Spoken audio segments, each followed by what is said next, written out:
국내 기업과 함께 액침 냉각 기술을 찾고 있다라고 공식적인 발표를 했는데, 국내에서 지금 상용화된 액침 냉각 기술을 보유한 기업은? 안녕하세요, 박프로입니다. 연휴 잘 보내고 계실지 모르겠는데요. 어제 비가 와서 그런가 날씨가 좀 많이 쌀쌀해졌습니다. 우리 구독자 여러분들도 일교차 조심하시고, 감기 걸리면 굉장히 힘들어요. 주변에 감기 걸려서 힘들어하시는 분들이 계셔서 여러분들도 노심초사하는 마음에 먼저 말씀을 좀 드려보고요. 자, 오늘 영상에서는 엔비디아와 협력할 데이터 센터 꿈의 기술이라는 타이틀로 가지고 왔습니다. 지금 관세 문제가요, 중국과 미국이 좀 원활한 협의 쪽으로 갈 것이다에 대한 마음으로 시장이 좀 돌아섰다라고 좀 볼 수도 있을 것 같아요. S&P 같은 경우는 관세 리스크분을 벌써 회복을 했거든요.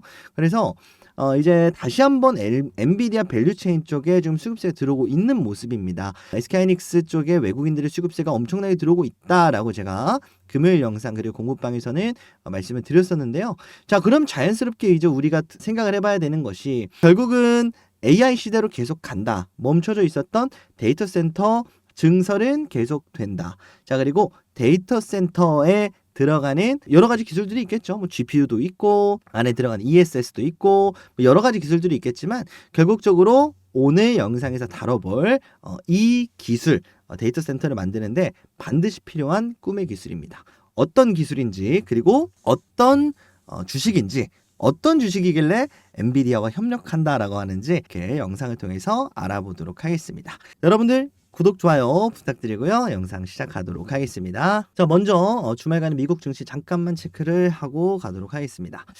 지금 미국과 중국이 협상을 할 것이다에 대한 내용으로 가고 있는 이유가 뭐냐면, 중국에서도 미국에서 연락이 많이 오고 있다. 그리고 미국에서도 중국과 협상할 내용이 있겠다라고 하면서 이제 서로 간에 의견을 좀 조율할 것이다에 대한 긍정적인 흐름으로 주가가 많이 빠져 있었다 보니까 저가 매수 흐름으로 투자자들의 관심세가 주식시장으로 다시 한번 넘어오고 있습니다. 자, 그래서 결국은요, AI는 간다라는 타이틀로 이제 나스닥 쪽에, 그리고 특히나 마이크로소프트와 메타 쪽에 어마어마한 상승세가 나와주고 있고, 특히나 마이크로소프트의 약진이 좀 대단하다, 그리고 엄청나다, 이렇게 좀 볼 수가 있을 것 같아요. 그래서 어쨌든 AI 시대로 다시 한번 접어들었다. 자, 미국 시장은 이미 사실 주가가 많이 반영이 돼 있지만, 우리나라 시장 같은 경우엔 여전히 디스카운트적인 요소가 있습니다. 대선도 한 달 정도 남아 있고요. 그리고 어쨌든 관세 관련된 부분이 협의가 아직은 대선 이후에나 좀 될 예정이기 때문에 이런 부분들을 좀 감안한다라고 한다면 아직까지는 좀 쉽지는 않은 상황이에요. 자, 그래서 어떻게 본다면 우리한테 시간이 조금 더 남아 있다라고 좀 보시는 게 맞을 것 같고, 자, 그리고 빅테크들의 실적 발표가 거의 다 끝나갔지만 이제 실적 발표 우리가 좀 주목해 볼 만한 곳은 바로 팔렌티어 테크놀로지, 이제 월요일 장 마감이니까 이제 화요일이 될 거예요. 그래서 화요일 정도 우리가 공개되는 팔렌티어 테크놀로지의 실적 우리가 좀 체크를 한번 해보면 될 것 같고요. 자, 그리고 포드 정도까지만 우리가 체크를 해보면 되겠습니다. 자, 포드 같은 경우에는 여러분들 미국에서 테슬라보다 점유율이 오히려 더 높은, 전기차 분야에서는 점유율이 더 높은 상황이거든요. 그래서 물론 여러분들 사이버트럭 제외한 겁니다. 그래서 포드의 실적 또한 2차 전지라든지 이런 부분들을 체크하는 한 해의 흐름이 될 겁니다. 그래서 이런 흐름이 있었다라는 것만 좀 체크를 해보고, 다시 한번 오늘의 그런 본론으로 넘어가야겠죠. 자, 엔비디아가요, 여러분들 미국에 700조 원 AI 인프라를 구축하겠다라고 발표를 했습니다. 자, 트럼프가 어떤 얘기를 했느냐. 관세. 자, 관세를 미국 공장을 만드는 기업들한테는 면세를 해줄 것이다. 그 첫 번째로 바로 자동차 부품에 대한 면세 발표가 있었습니다. 25%. 자, 그래서 이제 향후 다른 업종들 또한 마찬가지일 것이다. 미국한테, 아니면 미국 사람들한테 일자리를 제공을 해주거나, 아니면 미국 부지를 활용을 한다라거나, 이런 거를 하면 면세를 해줄 것이다 쪽으로 가고 있기 때문에, 엔비디아도 이제 미국 쪽 투자, 그리고 어떻게 본다면 미국 정부와 함께 하고 있는 사업이죠. 오픈 AI와 이제 스타게이트 사업을 이제 트럼프 쪽이 하지 않습니까? 그래서 마이크로소프트, 오픈 AI 이런 쪽이 이제 데이터 센터를 짓는다라고 했을 때 결국 누구 거의 GPU를 활용을 할까요? 어쩔 수 없이 엔비디아거든요. 그럼 결국 수요는 늘어난다. 늘어나니까 결국은 뭐다? 더 생산할 인프라를 더 구축을 할 것이다. 그게 바로 700조 원이 되겠다라는 겁니다. 그래서 여기에 들어간 ESS 배터리 대부분이 사실 중국산 배터리예요. 그래서 요걸 우리나라 배터리가 좀 대체할 수도 있겠다라는 말씀을 드렸을 때 함께 공을 좀 드렸었던 내용이고, 어쨌든 중요한 건 데이터 센터를 다시 한번 보다 충하기 시작을 했다. 그리고 특히나 블랙웰을 양산을 해놓고 이제 팔 시기에 이제 관세 관련된 문제가 생겼는데, 이제 들려오는 소식통에 의하면 블랙웰이 이제 슬슬 지금 공장 쪽에 뿌려주고 있다라고 합니다. 데이터 센터 쪽에 뿌려주고 있다라고 해요. 그래서 기존에 있었던 뭐 H백이라든지 이런 것들에 대한 수요는 조금 떨어질 것이고, 블랙웰이라고 하는 새로운 GPU 쪽의 수요가 늘어나고 있다. 그리고 새로운 아키텍처가 좀 등장을 했다. 이렇게 좀 보시면 되겠습니다. 자연스럽게 요 데이터 센터에 들어가는 배터리, 그리고 중국산 배터리다라고 말씀을 드렸었는데, 중국산 배터리가 퇴출될 위기에 있으니까 다른 배터리 기업들도 ESS 사업, 마켓 인 US, 미국 안에 있는 배터리 마켓이죠. 자, 바로 ESS, 미국에 있는 ESS 배터리 사업 분야에 훨씬 더 많은 투자를 할 거고, 시장 성장률은 4배로 지금 성장할 것으로 보여집니다. 그래서 그만큼 제가 ESS 종목을 사라고 말씀을 드리는 게 아니라, 엔비디아가 이렇게 확충을 하니까, 여기 들어간 ESS 양이 늘어나니까 자연스럽게 ESS 배터리 시장도 늘어나고 있다 라는 말씀을 드리는 거예요. 결론적인 핵심은 데이터 센터의 캐파가 점점 늘어나고 있다라는 거 있는 거죠. 자, 우리나라에서도 대선 공약 중에, 그리고 대표적으로 이재명 대표가 요걸 딱 출마를 할 때 광주에 데이터 센터를 구축을 하겠다라는 얘기를 했어요. 자, 이게 왜냐하면 우리나라에서 AI를 활용하기 위해서는 결국은 외부의 데이터 센터를 활용을 해야 되는데, 자, 지금 미국도 자리가 없어서 데이터 센터를 계속해서 늘려나가고 있잖아요. 그러니까 우리나라에서 AI 그리고 스마트 팩토리를 돌리기 위해서는 결국 자체적으로 데이터 센터를 보유를 하고 있어야 된다라는 거죠. 그래서 우리나라 쪽만 하더라도 이렇게 데이터 센터에 대한 관심도가 늘어나고 있다. 전 세계적으로 미국뿐만이 아니라 자국이 데이터 센터를 보유하려고 하는, 데이터 센터를 확충하려고 하는, 특히나 동남아 같은 경우에는 데이터 센터의 허브로서 굉장한 또 이목을 좀 집중을 받고 있거든요. 자, 그래서 올해 투자만 잡혀져 있는 게 벌써 540조입니다. 빅테크들이 데이터 센터에 올인하기로 했었던 그 금액들이 다시 한번 들어가기 시작을 했어요. 대부분은 미국으로 하고 있지만 동남아 쪽도 떠오르기 시작을 했다. 아랍에미리트 같은 이런 중동 쪽 자금은 이제 동남아 쪽을 활용을 하려고 하고 있습니다. 자국은 어쨌든 되게 좀 종교적으로 그런 것들이 있는 나라니까 어쨌든 이런 것들을 동남아를 좀 활용을 하려고 하고 있다. 미국과 동남아 이렇게 큰 거점이 좀 자리를 잡아가려고 하고 있는 상황이고, 전 세계적으로 데이터 센터의 수요가 늘어나고 있다, 투자가 늘어나고 있다. 자연스럽게 우리나라도 이 분야의 공략을 하기 시작을 할 것이고 해야만 하는 상황이라는 거죠. 특히나 이 마이크로소프트가 이번에 그록3의 테슬라의 데이터 센터죠. 요거를 또 활용을 하겠다라는 방침을 주말간에 발표를 했습니다. 자, 테슬라가 실적이 굉장히 안 나왔어요. 좋지 못하게 나왔습니다. 관세 리스크 때문에. 근데 그럼에도 불구하고 성장세가 오히려 증가한 분야가 있다. 말씀을 드렸었는데 역시나 뉴스로 나왔고요. 자, 그게 바로 테슬라의 메가팩이라고 하는 ESS 사업이죠. 자, 그래서 여기서 ESS를 만들어서 뭘 하느냐? 그록3라고 하는 데이터 센터의 ESS 배터리를 납품을 합니다. 그래서 테슬라의 ESS 그리고 테슬라의 데이터 센터에 대한 그 수요 또한 늘어나고 있습니다. 테슬라가 잘해서일까요? 아니죠. 테슬라가 잘한다라기보다는 결국은 수요가 계속해서 늘어나니까. 그러니까 엔비디아의 GPU는 활용이 될 건데 오픈 AI가 데이터 감당을 못하니까 지금 테슬라의 그록3에 대한 수요도 늘어나고 있는 거예요. 왜냐? 최근에 한번 다운이 됐었잖아요. 지브리 뭐 그만 좀 만들라고 했었던 거 기억나시죠? 그때 한번 다운이 됐었으니까 마이크로소프트 입장에서도 이게 못 믿겠다. 이제 나도 좀 서버를 만들어놔야겠다 하니까 테슬라 쪽에 그록3를 활용을 하려고 하고 있는 거고, 자, 그만큼 굉장히 중요하다. 이게 좀 핵심 포인트가 되겠죠. 자, 이 데이터 센터의 수요는 그리고 공급은 점점 늘어날 겁니다. 왜냐? 단순하게 AI 생태계도 있겠습니다만 이제는 자율주행이 좀 완화가 되면서 테슬라의 이 자율주행 또한 6월 달부터 시행이 될 텐데 그 자율주행 도로에 대한 데이터들 다 어디다 저장을 하느냐? 데이터 센터에다 저장을 할 거고요. 그리고 특히나 이 세미 트럭을 요번에 생산에 좀 본격적으로 들어갔다라고 하는데, 자, 결국은 뭐다? 이걸로 자율주행, 그리고 자율주행에 대한 데이터를 쌓아놓고 뭘 했어요? 바로 자율주행 택시를 했거든요. 자, 여기서 데이터가 더 쌓이면 뭐 할 거냐면 자율주행 물류까지 하려고 하고 있습니다. 그러니까 데이터는 점점 더 축적되고 축적이 돼야 돼요. 지금 되게 많이 쌓인 것 같잖아요. 아니다. 한참 남았다. 그리고 주기적으로 업데이트를 해줘야 된다. 자, 그러다 보니 결국 지금 나와 있는 기술력, 엔비디아의 블랙웰이 가장 좋은데, 결국은 블랙웰로 뭐 얼만큼, 뭐 X가 되겠죠. 미지수가 되겠죠. 그만큼 공장은, 그리고 이 데이터 센터는 계속해서 늘어날 수밖에 없는 현재 상황이다라는 거예요. 자, 이렇게 좋은 데이터 센터가 급속도로 늘어나지 못하고 투자를 계속해서 받는 이유는 뭐냐면 아직까지 완성형이 아니기 때문입니다. 데이터 센터에 사고가 굉장히 많이 일어나요.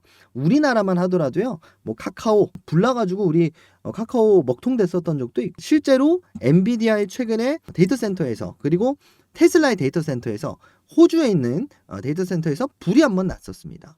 자, 그래서 결국 중요한 건 뭐냐면 블랙웰 이라고 하는 고성능으로 넘어가면 넘어갈수록 화재에 대한 위험은 늘어나게 된다라는 거죠. 그래서 이 화재를 막기 위한 뭐가 필요하다? 결국은 해결책이 필요하다는 겁니다. 그래서 최근에 엔비디아가요, 블랙웰로 이제 본격적으로 넘어가기 전에 블랙웰 자체적으로 발열을 낮춰주세요.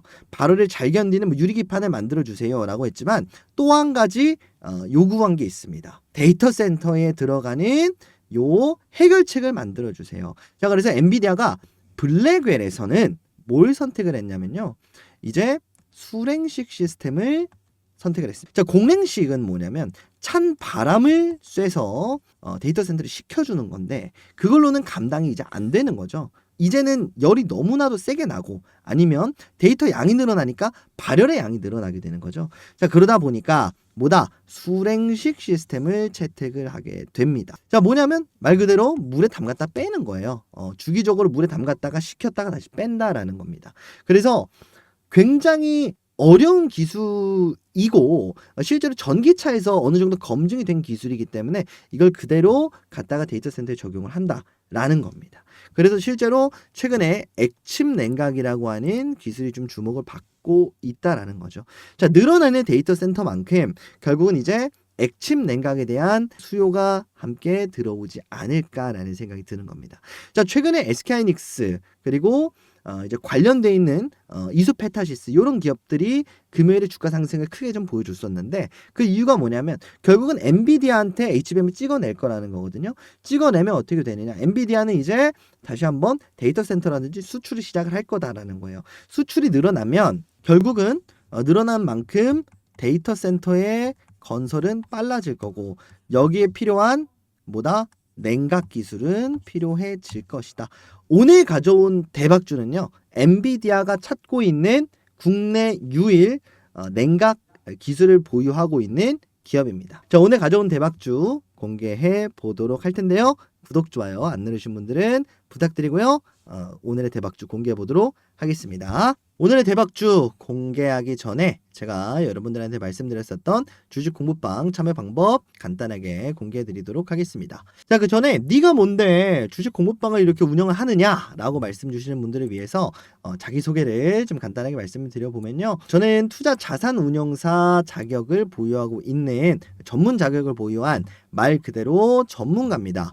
금융투자협회가 이렇게 자격시험에 합격했다라고 인증을 해준 이렇게 회장님 도장도 찍혀져 있죠.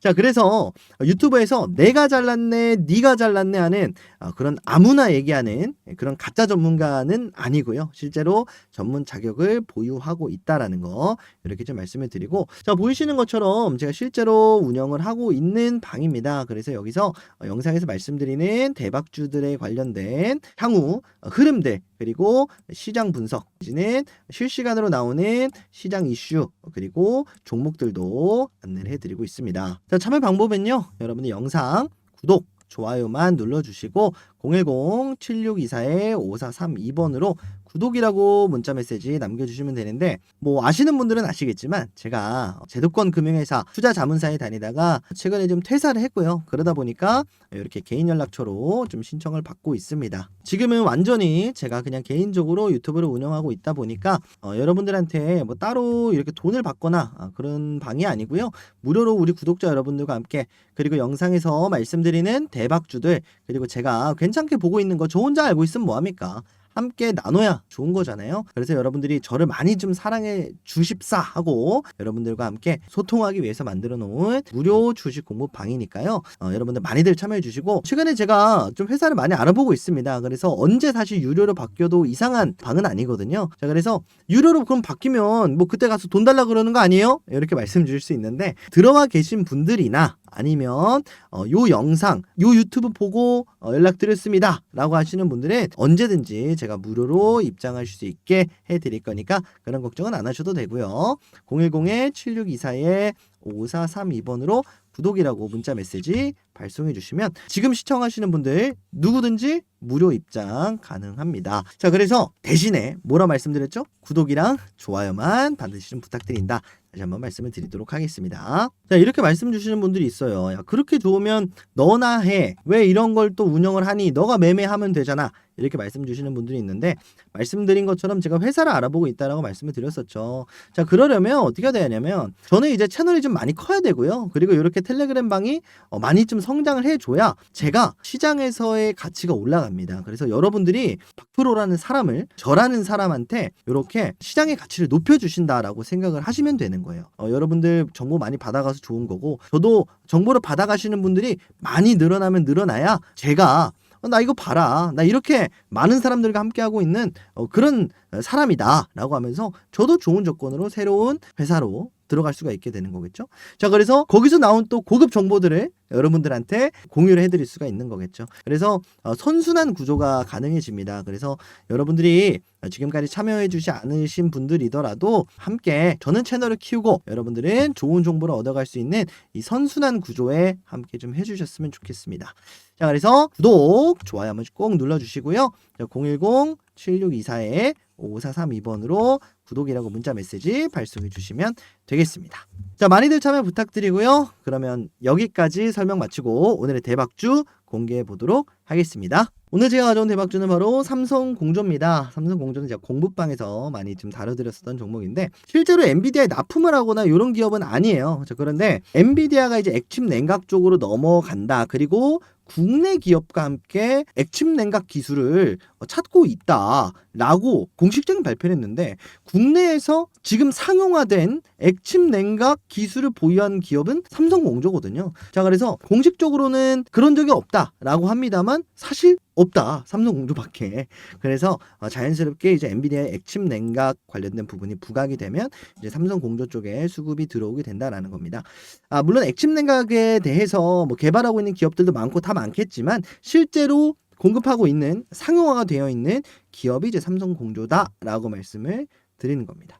그래서 그동안 이제 전기차 쪽에 좀 공급이 됐어요. 그래서 전기차 배터리를 뭐 액체를 쑥 넣어가지고 식혔다가, 냉각수 같은 느낌이죠. 넣고 식혀서 다시 빠지고, 이런 식으로 전기차 화재를 방지하는데 활용됐었던 기술이 바로 액침 냉각이었고, 이제 본격적으로 다시 한번 블랙웰에 대한 수요가 점점 늘어나고 있기 때문에 액침 냉각에 대한, 그리고 이제 발열 관련된 문제가 제기가 되지 않을까 싶습니다. 그래서 이제 HBM 그리고 엔비디아 쪽 밸류체인의 반도체 쪽에 수급이 다 들어가고 나서 자연스럽게 들어오는 흐름이 액침 냉각이다. 그래서 이제 삼성공조는 당장 요번 주 아니면 다음 주까지 좀 빠른 시일 내에 좀 슈팅을 한번 줄 수 있지 않을까, 그렇게 좀 생각이 들어서 오늘 한번 가지고 왔습니다. 자, 그럼 차트를 보면서 좀 설명을 이어나가 보도록 할 텐데요. 자, 삼성공조가 최근에 이제 2월 달에 엄청난 상승을 한번 보여줬었죠. 자, 이때 여러분들한테 말씀을 드렸었던 것 같은데, 자, 2월 달 이후에 관세 관련된 이슈 이후에 데이터 센터에 관련된 투자, 이거 어떻게 되느냐 한 우려감으로 주가가 하락하고 있는 상황인데, 자, 그럼에도 불구하고 어쨌든 주가가 자리는 잘 지켜주면서 저점 이후에 계속해서 물량을 모아가고 있는 상황입니다. 그리고 요 라인 때 한번 이렇게 피레침을 쏴주면서 단기 상승에 대한 가능성도 충분히 언급을 좀 해줬어요. 자, 그래서 우리가 생각할 수 있는 거는 단기적으로 16,000원을 뚫어줘야 이제 폭발적인 상승이 가능하겠구나 라는 걸 우리가 좀 생각을 해볼 수가 있습니다. 그래서 자연스럽게 1차 목표가를 16,000원으로 잡도록 할게요. 그러면 상방으로 10% 정도 열려져 있는 구간이고, 자, 1차 목표가이자 요 라인을 뚫어줘야 본격적인 상승이 나온다. 그래서 진짜 1차 목표가는 제가 2만원 라인까지 말씀을 드려보도록 하겠습니다. 요 라인이요. 18,000원에서 2만원 라인, 요 라인까지 우리가 한번 좀 지켜볼 수가 있겠다. 자, 다음 주에 요 라인을 좀 빠르게 뚫어준다면요. 이제 요 라인까지 갈 수가 있는 거고, 그렇지 못한다라고 한다면 16,000원대의 10% 정도의 상승을 우리가 기대해 볼 수가 있겠다. 말씀을 드려보도록 하겠습니다. 자, 쭉 놓고 보게 되면요. 어쨌든 삼성공조가 상승 이후에 주가 하락을 하긴 했습니다만 상승하고 있는 요 하나의 추세 속에 있는 건 맞아요. 왜냐면 뭐예요? 상승했다 하락했으니까 하락 추세였던 거 아니에요? 이렇게 생각할 수도 있는데 결국 이제 그거는 이 안의 추세를 얘기를 하는 거고요. 추세와 모든 추세가 모여서 이제 장기 추세가 되는 거잖아요. 이 장기 추세 안에서는 그래도 상승 추세 속에 있다라고 말씀을 드릴 수가 있는 게 저점을 올려주고 있어. 그래서 요 라인을 깬다 라고 한다면 추세가 꺾였다라고 보는 거죠. 하락 추세에 접어들었다라고 볼 수가 있는 거죠. 그래서 이 하락 추세가 시작이 됐다가 상승 추세로 돌려주고 있구나 라고 말씀을 드릴 수가 있는 겁니다. 그래서 여러분들한테 빠른 상승을 기대해 볼 수 있다라고 말씀을 드리는 거고요. 그래서 반대로요. 여러분들 전저점을 깨면 하락 추세로 접어들었다라고 할 수가 있습니다. 그래서 전저점은 바로 요 라인이에요. 그래서 13,000원 초반대. 자, 그러면 어차피 하방으로도 10%가 안 열려져 있습니다. 한 8% 정도 열려져 있거든요. 자, 요 정도 라인에서 요때까지 열어놓고 물량을 잡다가 상승이 나왔을 때 우리가 요 라인 그리고 18,000원에서 2만원 사이 요때를 우리가 목표가로 좀 접근을 해볼 수가 있지 않을까 싶습니다. 자, 그래서 이슈도 나왔고 순환이 됐을 때 언제든지 상승을 만들어줄 수 있는 현재 차트에도 위치를 있기 때문에 두 가지 박자가 전부 다 갖춰진 삼성공조다 라고 여러분들한테 좀 소개를 드리도록 하겠습니다. 자, 삼성공조 제가 공부방에서 코멘트 올려드릴 테니까 관심 있으신 분들은 꼭 관심 종목에 넣어 놓으시고 공부방 들어오셔서 코멘트 챙겨가시면 되겠습니다. 제가 삼성공조는 여러분들한테 이거 2월 25일이거든요. 2월 25일에 21,000, 이거 안 보이네. 21,000원대에 매도 2차 목표가 말씀을 드렸었던 종목입니다. 그래서 여러분들 이때 실제로 저항을 맞고 목표가 달성 이후에 하락을 했었던 그런 종목이죠. 자, 여러분들 공부방 통해서 여러분들 제가 쭉쭉쭉쭉 이제 관련해서 뭐 특이사항이 좀 나온다라든지 이런 식으로 요런 라인 접근을 했습니다. 내진 떨어졌을 때는 뭐 매수 타점입니다. 아니면 뭐 비중 축소하십시오. 이런 식으로 꾸준히 이렇게 코멘트를 좀 넣어드리고 있으니까 이제 관련된 뭐 뉴스 아니면 매수 매도 타점 잡기가 너무 어려워요 라고 하시는 분들은 공부방 반드시 참여를 하셔라. 이렇게 말씀을 드리도록 하겠습니다.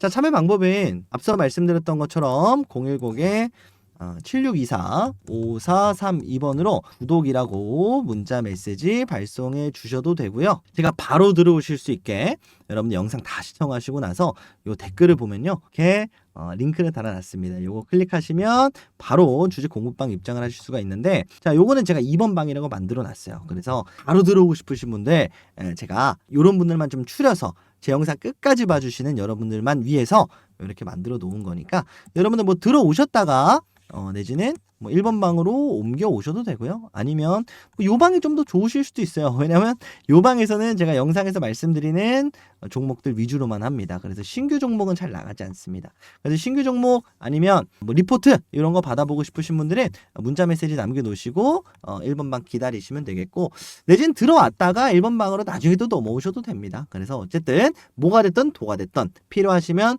공부방 반드시 들어오셔라. 이게 핵심이 되겠습니다.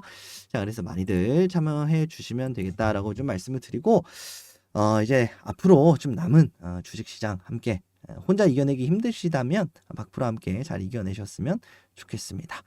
우리 구독자 여러분들 또 최근에 또 많은 사랑 보내주시고 있어서 제가 정말 웃으면서 힘내면서 찍고 있으니까요. 정말 감사하다는 말씀 영상을 빌어서 한 번 더 말씀드리도록 하겠습니다. 자, 오늘 여기서 영상 인사드리고요. 남은 연휴 잘 쉬시고 수요일부터 본격적인 파이팅 한번 할 수 있게, 잘 쉬는 것도 여러분들 전략입니다. 여러분들 잘 쉬셔서 이제 수요일부터 함께 잘 스타트 해보셨으면 좋겠습니다. 자, 오늘 여기서 인사드리고요. 영상 끝까지 시청해주신 우리 구독자 여러분들 너무너무 감사드립니다. 박프로였습니다. 구독, 좋아요 안 누르신 분들 눌러주십시오. 박프로였습니다. 감사합니다.